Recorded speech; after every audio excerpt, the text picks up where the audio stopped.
नमस्कार, Hindustan digital smart में आपका बहुत बहुत स्वागत है। मुजफ्फरपुर से मैं हूं गणेश। विधानसभा के चुनाव के परिणाम आने के बाद अब विधान परिषद के चुनाव के परिणाम की बारी है। मुजफ्फरपुर और दरभंगा शिक्षक और स्नातक निर्वाचन क्षेत्र के चुनाव की वोटों की आज गिनती चल रही है। देर शाम तक कोई स्पष्ट रुझान सामने नहीं आ पाया था, नहीं तो परिणाम सामने आने की संभावना जता रहे थे। निर्वाचन अधिकारी के अनुसार देर रात तक परिणाम आएगा। अब तक के जारी रुझान के हिसाब से मुजफ्फरपुर के शिक्षक निर्वाचन क्षेत्र से संजय कुमार सिंह और भूषण झा में आमने सामने की लड़ाई चल रही है। वहीं स्नातक में देवेश चंद्र ठाकुर और मनीष मोहन आमने सामने हैं। वोटों की गिनती सवेरे 7 बजे से शुरू हो गई थी। मुजफ्फरपुर के MIT परिसर में काउंटिंग सेंटर्स बनाए गए हैं। जिलाधिकारी, SSP सहित कई अधिकारियों ने मतगणना स्थल का जायजा लिया।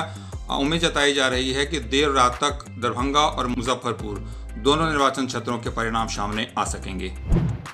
कोरोना की रफ्तार थोड़ी जरूर हुई है, लेकिन स्वास्थ्य विभाग ने अलर्ट जारी किया है। अगले 15 दिनों में कोरोना एक बार फिर से कोहराम मचा सकता है। इसके लिए मुजफ्फरपुर में SKMCH, दरभंगा में DMCH सहित सभी ग्रामीण अस्पतालों को अलर्ट जारी किया गया है। WHO के निर्देश के बाद स्वास्थ्य विभाग ने सभी कॉलेज प्रबंधन को आदेश जारी किया है। स्वास्थ्य विभाग ने आशंका जताई है चुनाव प्रचार के दौरान जो भीड़ बढ़ी थी, गामागामी बढ़ी थी, उसके बाद परिणाम के दौरान जो भीड़ लगी थी और उसके साथ दिवाली और छठ की खरीदारी को लेकर जो बाजार में भीड़ देखी जा रही है, उसे आशंका जताई जा रही है एक बार फिर कोरोना कहर बरपा सकता है। इसके लिए स्वास्थ्य विभाग ने सभी जिलों के अस्पतालों को अलर्ट रहने के लिए कहा है। किसी भी परिस्थिति से निपटने के लिए कोरोना वार्ड में डॉक्टरों की तैनाती सहित अन्य व्यवस्था मुस्तैद रखने का आदेश जारी किया है।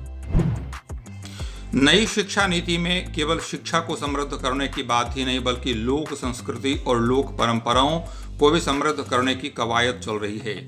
बिहार के सभी स्कूलों में लोक उत्सव मनाए जाएंगे। शिक्षा नीति के तहत जो गाइडलाइंस जारी की गई हैं, उसके हिसाब से जिला स्तर पर ऐसे उत्सव लगातार किए जाने हैं। मुजफ्फरपुर के आसपास के जिलों में इसके लिए रोड मैप तैयार किया जा रहा है।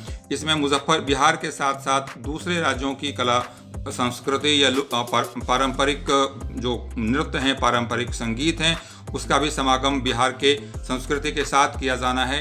इसके लिए ब्लूप्रिंट तैयार किया जा रहा है। मुजफ्फरपुर के आसपास के जिलों के वैसे स्कूलों के प्रबंधकों और प्राचार्यों को इसके लिए आवश्यक निर्देश दिया गया है। कला उत्सव की तैयारी हर एक स्कूल में जोर शोर से शुरू हो गई है।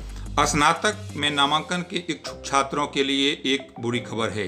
BRA बिहार विश्वविद्यालय ने फैसला लिया है, जिस कॉलेज में सीटें बचेंगी, पहले जो आदेश था बचने के बाद स्पॉट नामांकन होगा, इस बार उस आदेश को खारिज कर दिया गया है। BRA विश्वविद्यालय के रजिस्ट्रार ने बताया कि इस संदर्भ में आदेश जारी किया गया है। गाइडलाइंस मांगी गई थी राजभवन से, लेकिन कोई हरी झंडी नहीं मिलने के कारण विश्वविद्यालय इस पर फैसला नहीं ले सका। स्पॉट एडमिशन अब नहीं हो पाएगा।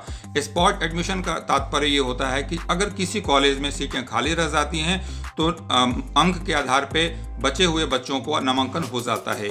लेकिन इस बार जो विश्वविद्यालय ने आदेश जारी किया है, उसमें इस फैसले को खारिज करते हुए कहा, अगर सीटें बचती भी हैं उसके बावजूद स्पॉट एडमिशन नहीं लिया जाएगा।